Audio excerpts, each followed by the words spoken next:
샬롬 할렐루야. 창세기 3장 4절 5절. 뱀이 여자에게 이르되 너희가 결코 죽지 아니하리라. 너희가 그것을 먹는 날에는 너희 눈이 밝아져 하나님과 같이 되어 선악을 알 줄 하나님이 아심이니라. 여기서 육의 눈은 열립니다. 대신에 어떤 눈이 닫히냐면 마음의 눈이 닫힙니다. 마음의 눈은 닫히고 육의 눈이 열립니다. 반대로 육의 눈이 닫혀지만 마음의 눈은 열립니다. 안목의 정욕을 차단하면 마음의 눈은 밝히 알아서 하나님의 부르심이 알아지는 것입니다. 창세기 3장 1절에 뱀은 하와에게 미혹하는 말을 던졌죠. 하나님이 참으로 너희더러 동산 모든 나무의 실과를 먹지 말라 하시더냐 한 것입니다. 짧은 한마디 질문이지만 단어 하나하나에 숨어 있는 올무를 낱낱이 밝혀서 말씀드렸죠. 그런데 하와는 사단의 쾌계를 모른 채 그만 그 올무에 걸리고 맙니다. 그 결과 하나님의 말씀 임의로 변질시켜서 답을 하죠. 동산 나무의 실과를 우리가 먹을 수 있으나 동산 중앙에 있는 나무의 실과는 하나님의 말씀에 너희는 먹지도 말고 만지지도 말라 너희가 죽을까 하노라 하셨느니라 했습니다. 하나님께서는 정령 죽으리라 하셨는데 하와가 죽을까 하노라로 답한 것이 바로 결정적인 잘못이었습니다. 이에 뱀은 드디어 본색을 드러냅니다.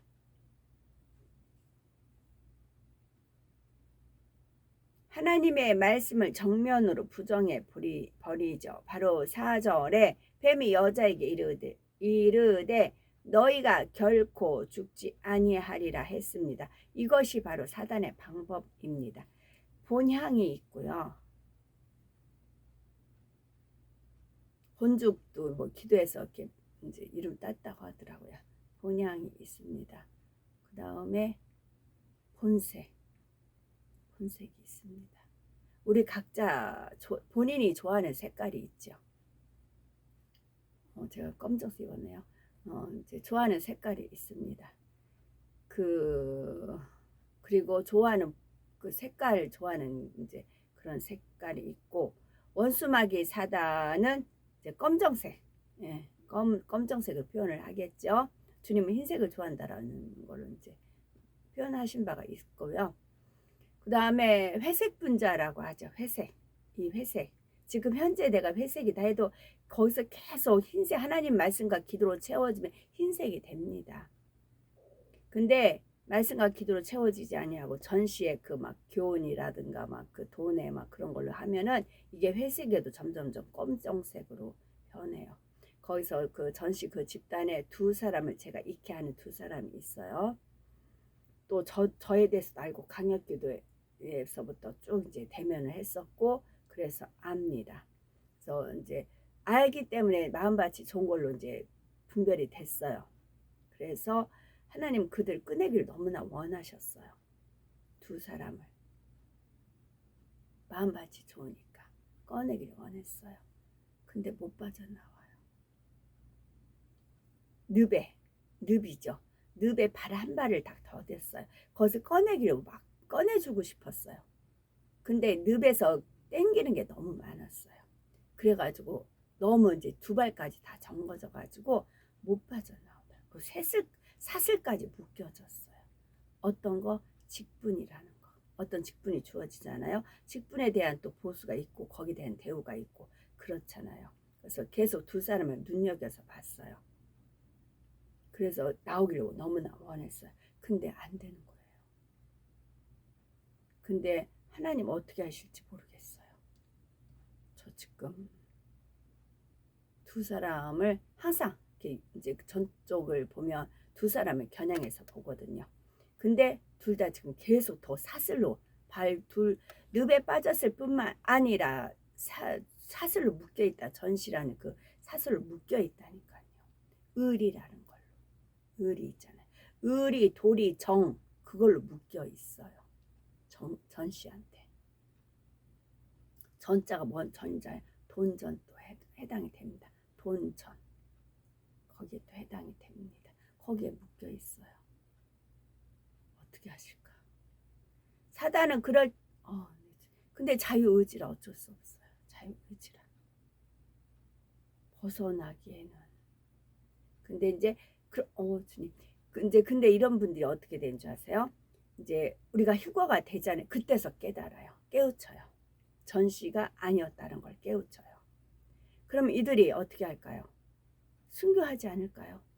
순교자들이 있잖아요. 그러면 순교하지 않을까 싶어요. 그때서 가슴을 찢으며 통해 자복을 하면서. 왜냐면 이제 저한테 이렇게 터치 은혜 그게 있거든요. 충분히 만땅으로 채워졌었거든요. 두 분이 만땅으로 채워졌어요. 거기서 제가 근데 발을 뺐잖아요. 발을 뺐잖아요. 그렇게 또 하나님은 또 사역을 펼쳐주시겠죠. 사단은 그럴듯한 말로 접근합니다. 상대가 틈을 보이면 이때 비로소 본색을 드러냅니다. 이때도 하와가 하나님의 말씀을 변질시키자 즉각 하나님의 말씀을 부인하며 하와를 더 깊은 함정으로 끌어가려 한 것입니다. 더욱이 뱀은 네가 라고 하지 않고 너희가 결코 죽지 아니하리라 라고 했지요. 하와만이 아니라 아담까지 함께 포함시켰습니다. 아담이 목적이었으니까요. 사단의 목표는 처음부터 아담이었습니다. 그래서 하와에게 미끼를 던질 때도 계속 너희라는 복수 인칭을 사용했지요. 이로써 아담은 자신도 알지 못하는 사이 사단의 괴계에 말려들고 있었습니다. 이 분야에서 우리가 깨달아야 할 점이 있지요. 우리가 실수로 사단의 미혹에 빠졌다 해도 내가 잘못된 길로 왔구나, 내 판단이 틀렸구나 하고 깨달으면 그때라도 즉시로 돌이켜야 한다는 거죠. 어떤 상황을 진리로 분별하지 못할 때는 사단의 미혹에 한두 번 넘어갈 수 있습니다. 그러나 사단은 반드시 본색을 그러나 사단은 반드시 본색을 드러냅니다. 본문의 뱀이 하나님의 말씀을 정면으로 부정하고 있는 것처럼 명백한 비진리의 모습이 나옵니다. 영적으로 조금이라도 깨어있는 사람은 이럴 때 사단의 괴계를 알아차릴 수 있습니다. 그러면 단호하게 사단의 역사를 끊고 과감하게 물리쳐야 하지요. 머뭇거리거나 미적미적하면 안 됩니다. 사단은 이렇게 머뭇거리는 사람들을 더 깊은 수렁으로 끌어들이기 위해 그 순간 달콤한 말을 던집니다. 바로 하와에게도 그렇게 했습니다. 뱀은 5절에 이어서 말을 합니다. 너희가 그것을 먹는 날에는 너희는 눈이 밝아 하나님과 같이 되어 선악을 알 줄을 하나님이 아심이라 했습니다. 이게 무슨 말일까요? 선악과를 따 먹어도 너희는 죽지 않아. 하나님은 너희가 그 나무 열매를 먹으면 하나님과 같이 될까봐 그렇게 말씀하신 거야. 선악과를 먹으면 오히려 눈이 밝아지고 선과 악을 알 수 있게 돼. 이는 선악과를 먹으면 하나님처럼 될 수도 있다는 말을 교묘하게 돌려서 표현한 것입니다.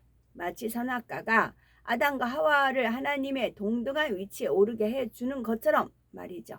그러니 안심하고 먹으라고, 결코 죽지 않는다고 하와를 부추깁니다. 이에 하와는 넘어가고 말았습니다. 하나님은 내가 거룩하니 너희도 거룩하라 하고 내가 온전하니 너희도 온전하라 말씀을 하십니다. 하나님이 잃어버린 형상을 찾기를 원하십니다. 그러려면 말씀과 기도를 먹으면 됩니다. 대신 말씀과 기도를 먹으면 그럴 수 있게 길을 열어주십니다. 하나님 부자거든요. 영의 세계를 우리가 천국은 침노를 당한다 했잖아요. 열심히 침노하기를 기뻐하세요. 그래야 하나님 또 새로운 걸 만드시거든요. 잘 팔려야 하나님이 만들어 놓은 걸 잘 팔리고 또 이제 없으면 나 또 만들어야지 또 하신다고요. 하나님은. 오히려. 근데 원수마귀 사단은 그거를 변질시키는 것입니다. 피조물에 불과한 하와가 감히 창조주 하나님과 같이 될 수 있다는 말에 어떻게 넘어갈 수가 있을까요? 더욱이 당시 하와는 마음에 악이나 비질리가 없는데 말이죠. 하와가 이런 사단의 미혹에 왜 넘어가게 되었는지 이해할 수 있도록 당시 상황을 말씀드립니다. 당시 아담은 에덴 동산이 있는 둘째 하늘과 지구가 있는 첫째 하늘의 지배자였습니다. 우리가 상상할 수 없을 만큼 큰 권세와 능력을 가지고 있었지요. 만물이 그를 섬기고 따랐으며 그의 말에 순종했습니다. 하와는 이런 아담의 사랑을 받고 있었기에 아담 못지 않은 권세를 누릴 수 있었습니다. 이걸 마치 그 타잔 있잖아요. 타잔으로 비유를 시켜주셨고 타잔의 그 여인이 제인인가? 그렇게 돼 있죠. 그와 같은 거를. 그러니까 저한테는 이제 타잔을 어릴 때부터 봤으니까 텔레비전 타잔 막 그 줄다가 휘아 하면서 지나가는 거 있잖아요. 그래서 제가 아 하고 부르는 거 있잖아요. 처음에 그 훈련을 타잔이 아 하는 것 같이 해라. 그리고 이제 앞에 폭포가 있다. 그럼 네 말이 폭포를 넘어서 저쪽 사람한테까지 전화해야 된다. 저 사람이 유경에 있다. 그러면 어떻게 아라고 해야 되느냐. 그래서 아 하는 것을 타잔이 단지 뭔 말 안 하잖아요. 아만 해도 동물들이 다 알아듣잖아요. 알아듣고 움직이잖아요. 그와 같다 말씀을 하셨거든요. 넌 단지 아 주여 하면 타잔과 같이 다 피조문제 마무리 다 알아듣는 것이고 대신 폭포를 건너서 할 수 있을 그런 이제 목적으로 해라. 그렇게 훈련을 시켜주셨습니다. 하와는 이런 아담의 사랑을 받고 있었기에 아담 못지않은 권세를 누릴 수 있었습니다. 아담과 하와의 이상은 피조물 중에서도 그 누구도 따를 수 없을 만큼 절대적으로 높았지요. 아담과 하와는 오랜 세월 동안 이처럼 피조물로서는 최고의 위치에서 원하는 모든 것을 누렸습니다. 그런데 이런 세월이 무수히 많이 흐르자 아담과 하와는 자신들이 정체되어 있다는 느낌을 갖게 되었습니다. 더 이상 올라갈 곳이 없는 상태에서 뭔가 새로운 것으로 충족하기 원하는 마음이 들었던 것입니다. 사단은 뱀을 통해 바로 이 분야를 건드렸지요. 하와에게 하나님과 같이 될 수도 있다는 미끼를 던져준 것입니다. 이는 사실 하나님의 절대적인 권위에 대한 도전입니다. 왕정시대의 대역죄, 모반죄에 해당하지요. 옛날에는 이런 대역죄인을 최고 극형에 처벌했습니다. 당사자가 죽임을 당하는 것은 물론이고 일가 친척까지 화를 입혔지요. 한 나라의 왕에 대한 도전도 이처럼 엄히 다스렸는데 하물며 창조주 하나님께 대한 도전이라 하면 그 결과가 어떻겠습니까? 그런데 하와는 그 심각성을 감지하지 못한 채 사단의 사주대로 움직이고 맙니다. 오늘날도 성도들이 사단의 역사를 스스로 감지하지 못하고 사단의 미혹에 빠지는 경우가 간혹 있습니다. 예를 들어 영적인 것을 매우 사모하지만 방향성을 잘못 잡은 경우가 그렇지요. 영적인 것의 사모함이 지나쳐서 자신의 본분과 위치, 질서까지도 망각한 채 교만에 빠져버리고 맙니다. 누군가가 영적인 것을 사모하는 사람에게 와서 다음과 같은 말을 합니다. 당신을 보니 영적인 빛이 강합니다. 당신 주변에는 천사들이 많아요. 하나님께서 당신을 크게 쓰신다고 했습니다. 물론 이 말이 사실일 수도 있습니다. 그러나 문제는 이 말을 들은 당사자가 이로 인해 자칫 교만해질 수 있다는 점입니다. 나도 하나님 앞에 인정받는 사람이구나. 내가 영으로 많이 일구었나 보다. 또는 내가 이미 영으로 들어왔나 보다 하며 스스로를 높이 평가하는 것입니다. 그러면서 이내 이전과는 달라집니다. 다른 사람을 가르치려고 하고 자신을 드러내려 하는 모습으로 변하지요. 사단은 이 사람의 마음에 이처럼 들램과 교만이 있음을 알고 그것을 부추긴 것이지요. 영적인 것을 사모하고 추구하는 일은 천국의 시민권을 가진 성도들이 가져야 할 기본적인 자세입니다. 그러나 영적인 것에 대한 사모함이 지나친 욕심이나 교만으로 변질되면 안 되는 겁니다. 공룡이 멸망당하게 된 발단이 무엇이었습니까? 처음엔 그룹에 대한 부러움이었습니다. 그 부러움이 점차 시기, 질투로 발전했지요. 자신의 위치에 만족하지 못하고 그 이상의 것을 넘보다가 있을 수 없는 행동을 나타낸 것입니다. 그리고 결국 멸망에 이르렀습니다. 부러움이 점차 시기, 질투로 발전하고요. 부러움이 시기, 질투로 발전합니다. 그러면 결과는 자기 위치에 만족하지 못합니다. 그리고 그 이상을 넘보다가 있을 수 없는 행동을 합니다. 이게 공식이에요. 이 패턴대로 갑니다. 처음엔 부러움이 시작을 해요. 그러다 보면 시기, 질투가 일어납니다.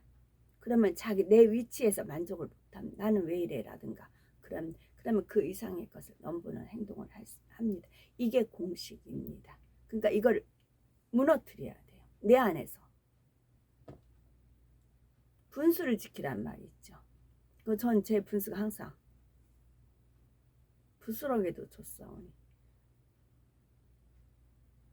영은 사모함이나 부러움만으로 채워지지 않습니다. 영은 사모한다고 해서 부러워한다고 해서 채워지는 것이 아닙니다. 영은요. 자신을 비우고 자신을 부인하며 자신을 낮추고 상대를 높일 때 채워집니다. 섬김 받을 때가 아니라 섬길 때 채워집니다. 이런 것을 바로 알아 진정으로 영을 사모한 우리가 되어야 되겠습니다. 영을 사모하는 것은 사모함과 부러움이 있다고 해서 되는 게 아니고요. 사모한다고 부러워한다고 해서 영이 채워지는 게 아니고요. 그렇게 채워지는 것은 헛것이에요. 그냥 거품에 뽀글뽀글 거품에 불과합니다. 신기루라고 하죠. 그 사막에 이게 막 이렇게 열기가 있을 때 오아시스가 보인 것 같이 막 그러죠. 가가지고 보면 물인 줄 알고 헛헛하지 그게 아니고 모래였다면서요. 그런 현상이 있죠. 그와 같다고요. 전시 쪽이 지금 그러고 있잖아요. 우리 이제 표본이 되는 겁니다. 아주 그냥 전에는 제가 그 함께 했던 것이 이제 악인과 의인 막 그걸로 말씀이 막 술술술 읽혀졌거든요. 악인의 형통함을 부러워하지 말라 뭐 이제 그런 말씀으로 됐었거든요. 그래가지고 근데 지금은 이제 있어요. 영은 사모함이나 부러움으로 채워지지 않습니다. 영은 내가 영의 사람이 되고 싶다. 영의 세계를 더 들어가고 싶다. 그럴 때는 자신을 비우고 자신을 부인하며 자신을 낮추고 상대를 높일 때 채워집니다. 우리가 얻을 수 있는 교훈이 한 가지 더 있습니다. 사단의 미혹이나 시험은 평안하다 생각할 때 찾아오는 것입니다. 아담과 하와도 무수히 오랜 세월 동안 너무나 평안하고 안락한 삶을 살았지요. 그래서 마음이 조금 느슨해진 상태에서 사단의 미혹을 받았던 것입니다. 단 여기서 말하는 평안함이란 영적인 평안함이 아니라 육적인 평안함을 의미합니다. 그리고 이러한 육적인 평안함은 결국 영적인 안일과 회의로 이어집니다. 예를 들어서 예전에는 기도하고 전도하며 말씀 보고 신방하느라 하루하루가 너무나 바쁘게 지냈습니다. 또 성결되기 위해 기도하고 금식하며 몸부림치며 죄와 싸웠죠. 이렇게 세월이 지나다 보니 이제 어느 정도 이룬 것 같습니다. 기도할 때의 간절함이 줄어들고 말씀도 웬만큼 안다고 생각이 되지요. 사명을 감당한 분야에서도 노하우가 생겨서 요령껏 할 수가 있습니다. 육적으로 안정되고 평안합니다. 바로 이러한 때에 시험이 찾아오기가 쉽습니다. 우리가 육적인 평안함을 추구하면서 영적으로 해이해지고 싶을 때 사단은 시험거리를 준비하는 것입니다.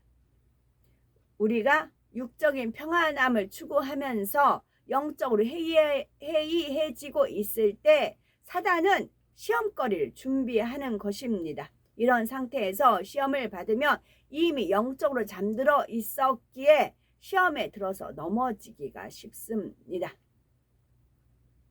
이거를 그 장미의 전쟁 에서 그 여주인공이 이제 그 집을 이제 장만하고 다 이제 열심히 꾸몄어요. 그리고 마지막에 꽃 한 송이를 어디 테이블 그게 하나 딱 꽂아요. 그러면서 이제 장식이 다 그러해지다 허무해졌어요. 무료해졌어요. 그러자 남편을 이제 하고 뭐 이혼하자 하면서 이렇게 전쟁이 일어나요. 말 그대 장미의 전쟁이에요. 그래서 산드리아 이제 그걸로 해가지고 그렇게 해서 부부가 죽는 걸로 영화는 끝이 납니다. 그래서 데살로니가전서 5장 3절을 보면 너희가 평안하다 안전하다 할 그때에 잉태된 여자에게 해사한 고통 이름과 같이 멸망이 호련히 저희에게 이르리니 결단코 피하지 못하리라 말씀하셨죠. 이에 데살로니가전서 5장 6절은 그러므로 우리는 다른 이들과 같이 자지 말고 오직 깨어 근신할지니라 했습니다. 이 말씀처럼 우리는 항상 깨어 근신하는 마음으로 살아가야 합니다. 완전한 평안은 오직 천국에 있음을 알아서 그날이 이르기까지 쉬지 않고 전진해야 하지요. 자칫 이 땅에서의 안락을 취하려다가는 거북이와의 경주에서 지고 말았던 토끼의 신세가 되어서는 안 됩니다. 지금은 영적으로 앞서 있다 해도 계속해서 전진하지 않고 평안함에 젖어 있다면 먼저 된 자로서 나중 될 수도 있지요. 우리는 악이 전혀 없던 하와가 악이 전혀 없었다니까요. 우리는 악이 전혀 없던 하와가 사단의 꼬임에 어떤 식으로 넘어갔는지 살펴보았습니다. 여기서 한 가지 의문이 생길 수 있죠. 생명으로 지음받은 하와 그리고 아담에게 어떻게 육이 틈탈 수가 있는가 하는 것입니다. 아담과 하와는 생명으로 지음을 받았지만 근본 조성 성분은 흙입니다. 만약 다른 성분을 받아들이면 얼마든지 성질이 변할 수가 있습니다. 아담과 하와는 하나님께서 주신 영의 기운인 생기로 채워져 있었으므로 무수한 세월 동안 육이 틈탈 수가 없었습니다.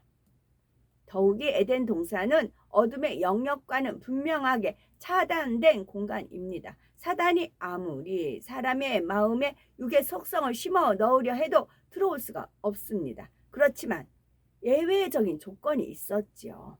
만일 에덴 동산에 있는 존재가 사단의 사주를 받아들이면 육의 속성이 들어올 수가 있습니다. 공룡은 지구의 흙이 아닌 에덴 동산의 흙으로 지어졌음에도 사단의 사주를 받아서 육으로 변질됐습니다. 아버지 하나님께서는 아담과 하와를 비롯된 에덴 동산의 사람들에게 좋은 환경만 주신 것이 아니라 자유의지를 주셨습니다. 육을 받아들이느냐 받아들이지 않느냐를 그들이 스스로 택할 수 있게 해주셨죠. 생명의 존재라도 자유의지 가운데 스스로 육을 받아들이면 육이 힘겨집니다. 그런데 하와가 먼저 스스로 마음을 열고 사단의 미혹에 넘어가 육을 받아들였지요. 이어 아담도 하와처럼 했습니다. 혹여 아무리 자유의지가 있다 해도 어떻게 악이 전혀 없는 아담이 사단의 미혹을 받아들일 수가 있었을까 생각할 분도 계시겠죠. 아담처럼 처음부터 죄가 없는 상태와 원래는 죄성이 있었지만 마음을 할례하여 죄를 버린 상태는 분명히 다름을 알아야 됩니다. 두 경우 모두 육은 없지만 죄의 유혹을 받을 때 반응이 다릅니다. 한 형제를 비유듭니다. 형은 10살, 아우는 3살로 어른 말씀에 순종 잘하는 착한 아이들입니다. 어느 날 어머니가 집안일을 하다가 뜨거운 물이 담긴 그릇을 바닥에 놓으면서 형제에게 만지지 말라고 주의를 줬죠. 너무 뜨거워서 잘못 만지면 상처를 입을 수 있다고 설명해 주었고요. 형은 예전에 화상을 입은 경험이 있어서 어머니의 말씀을 명심합니다. 살을 되었을 때의 기억이 쓰리고 아팠던 느낌과 함께 떠올라서 스스로 그릇 가까이 가지 않으려고 합니다. 자유의지 가운데 엄마의 말씀을 지켜 순종하는 것이죠. 반면 동생은 그런 경험이 전혀 없습니다. 순종하는 마음 자세에도 그저 엄마가 만지지 말라고 하셨으니까 가지 말아야지 하는 정도이지요. 이는 자유의지 가운데서 나온 진정한 순종이 아닙니다. 그래서 동일한 일이 몇 번 반복되다 보면 그때는 불순종이 나올 수도 있지요. 뜨거운 물에서 김이 모락모락 피어오르는 것이 신기해 보일 수도 있습니다. 순간 호기심이 발동하여 만져보고 싶다는 마음이 들었습니다. 손을 뻗어 하얀 김을 잡으려 하기도 하고 뜨거운 물에 손을 넣을 수도 있습니다. 여기서 아이가 뜨거운 물에 손을 넣은 행동은 엄마의 말씀에 불순종해야겠다고 고의로 한 것이 아닙니다. 그것을 만지면 안 됨을 알았지만 왜 안 되는지를 마음에서 느끼지 못했습니다. 그래서 호기심이 만지면 안 된다는 의지를 이기고 말았습니다. 그 결과 아이는 결코 뜨거운 물에 손을 넣었던 것입니다. 저 아이들 돌볼 때 아이들이 체험을 해야, 어떤 걸 체험을 해야 거기에 대해서 이제 본인이 자유의지로 선택이 되잖아요. 이 뜨거운 것을 이렇게 할 때, 이제 제가 다림질 할 때 아가들이 막 이렇게 이제 올 때가 있어요. 그러면 이제 위험하잖아요. 다림질을 빨리 해야 되겠고 아가들은 위험하잖아요. 그러면 아따 해도 아들은 이제 몰라요. 그러면 제가 이제 뜨거운 물을 좀 했다가 살짝 아가들한테 이렇게 살짝 대줘요. 이제 되지 않을 정도로 느낌만 갈기고 아가들이 놀래요. 아가들이 막 놀래요. 그러면 이게 바로 이거라고. 그럼 아가들 그럼 안 와요. 안 해요. 살짝 경험만 해줘도 애들이 그걸 알아가지고 제가 단지한다거나 그런 위험한 일 할 땐 아가들 안 와요. 다른 데서 이렇게 놀아요. 그런 경우가 있어요. 그만큼 체험이 중요합니다. 아담과 하와도 이와 비슷합니다. 마음에 악이 전혀 없었지만 상대성을 체험하지 못한 상태였습니다. 또한 사단의 제안을 받아들이느냐 거부하느냐를 그들이 자유롭게 선택할 수가 있었습니다. 앞서 비유된 형제 중에 형과 같은 상태였다면 아담과 하와는 단호하게 사단의 미혹을 물리쳤을 것입니다. 자, 여기서 아이가 뜨거운 물에 손을 넣는 행동은 엄마의 말씀에 불순종해야겠다고 고의로 한 것이 아닙니다. 그것을 만지면 안 됨을 알았지만 왜 안 되는지를 마음으로 느끼지 못했습니다. 그래서 호기심이 만지면 안 된다는 의지를 이기고 말았습니다. 그 결과 아이는 결국 뜨거운 물에 손을 넣었던 것입니다. 호기심이 만지면 안 된다는 의지를 이기고 말았습니다. 우리는 하나님의 말씀이 우리 의지를 이겨야 됩니다. 하나님 말씀이요. 그래서 우리가 의지를 꺾기 위해서 기도를 하는 것이고요. 아담 하와도 이와 비슷했습니다. 마음에 악이 전혀 없지만 상대성을 체험하지 못한 상태였지요. 또한 사단의 제안을 받아들이느냐 거부하느냐를 그들이 자유롭게 선택할 수 있었습니다. 앞서 비유든 형제 중에 형과 같은 상태였다면 아담과 하와는 단호하게 사단의 미혹을 물리쳤을 것입니다. 그런데 아담과 하와는 동생과 같은 상태였지요. 하나님의 말씀에 불순종해야겠다며 고의로 악의를 품고 선악과를 먹은 것이 아니었다는 의미죠. 한편 그들이 사단의 미혹을 받았을 때 그것을 받아들이는 편을 택한 배경이 있었습니다. 앞서 말씀드린 것처럼 아담과 하와는 무수히 오랜 세월 동안 첫째 하늘과 에덴 동산을 다스리는 최고 권세자로 지냈다 했습니다. 그래서 자신들의 정체된 느낌을 가졌죠. 이에 사단은 하와를 그와 친밀한 뱀을 통해 교묘한 말로 미혹했습니다. 결정적으로 하나님과 같이 될 수 있다는 미끼로 하와를 확 끌어 잡아 당겼습니다. 하와가 자유의지 가운데 이 말을 받아들이는 순간 욕심이라는 죄성이 마음에 들어왔습니다. 그리고 육신으로 자리 잡았죠.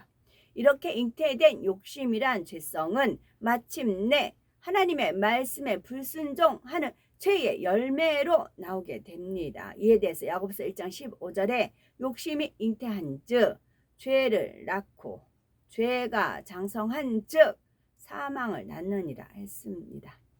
바로 6절에 보니 하와가 죄의 열매를 맺는 장면이 나옵니다. 당시 악이 전혀 없었던 하와도 이러한데 하물며 마음에서 악을 버리지 못한 사람들은 사단의 미혹을 어떻게 물리칠 수가 있을까요? 아직도 부나 권세나 명예를 추구하는 마음을 갖고 있다면 육적으로 인정받고 사랑받고 싶은 마음이 남아있는 것이죠. 육적으로 인정받고 사랑받고 싶은 마음이 있는 것입니다. 사단은 그것에 해당하는 미끼를 언제든지 던질 수 있습니다. 때론 그 미끼가 너무나 좋아 보여서 하나님의 말씀을 새까맣게 잊어버리게 되지요. 그 결과 불순종을 낳기도 하고 불법을 행하기도 하는 것입니다. 이 역시 욕심이 잉태하여 죄를 낳은 결과입니다. 욕심이라는 단어를 사전에서 찾아보니까 분수에 넘치게 무엇을 탐내거나 누리고자 하는 마음이라 정의를 합니다. 욕심은 분수에 넘치게 무엇을 탐내거나 누리고자 하는 마음입니다. 사람들은 이처럼 자신의 분수에 넘치게 무엇을 탐내고 누리고자 함으로 결국 죄를 짓게 됩니다. 하와가 뱀의 말을 듣고 결국 선악과를 따먹게 된 것도 하와의 마음에 욕심이 잉태되었기 때문입니다. 선악과를 먹으면 하나님과 같이 된다는 사단의 미혹에 그만 마음이 동요되었지요. 피조물의 분수에 넘치게 창조주 하나님과 같이 되고자 하는 마음이 그 안에 싹트게 되었습니다. 하와의 이런 행동은 호기심에서 시작됐다 볼 수가 있습니다. 하지만 그 호기심의 발로가 하나님께서 엄하게 금하신 데까지 이르렀다면 이는 도를 넘은 것이죠. 분명 자신의 위치와 본분을 넘어선 욕심에 해당되는 것입니다. 그런데 하와는 욕심이 잉태하여 죄를 낳은 데서 끝이지 않았습니다. 죄가 장성하여 자신과 아담까지 사망에 이르는 차원까지 가고 말았죠. 우리는 이 말씀을 잘 명심해야 되겠습니다. 설령 믿음이 연약하여 한 번 죄를 지었다면 거기서 끝낼 수 있어야 합니다. 바로 회개하고 죄의 길에서 떠나야 하지요. 그렇지 않으면 하나의 범죄가 또 다른 범죄를 낳습니다. 그렇게 죄가 장성하면 우리를 사망으로 이끌 수 있음을 알아야 합니다. 복이 있는 사람은 악인의 꾀를 쫓지 않습니다. 죄인의 길에 서지 않으며 오만한 자의 자리에 앉지 않습니다. 오직 하나님의 말씀을 주야로 묵상하며 빛 가운데 행합니다. 우리들은 하나님이 주신 자유의지 가운데 스스로 복된 길을 택해야 되겠습니다. 그래서 늘 하나님의 은총이 우리 삶에 넘쳐나는 우리가 되어야 되겠습니다. 아멘.